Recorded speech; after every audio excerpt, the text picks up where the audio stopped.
Sino po naniniwala isang araw, alaala na lang ang payo ng mga magulang mo sa'yo? At sino po naniniwala, isang araw, yung nanay na kasama mo ngayon, maaaring katabi mo ngayon, yung tatay na kasama mo ngayon, isang araw, aalalahanin mo na lang din.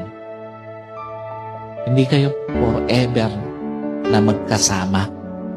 Kaya nga, lahat ng magulang hanggat kasama pa yung anak, gagawin ng lahat. Ipapayo lahat ng mabuti, paaalalahanan ng anak kasi alam niya, isang araw, iiwan niya yung kanyang mga anak. Isang araw, hindi lang payo ng mga magulang mo ang magiging alaala. Kahit magulang mo isang araw, magiging alaala na lang sa buhay mo. Kaya nga napakapalad mo kung may magulang ka pa ngayon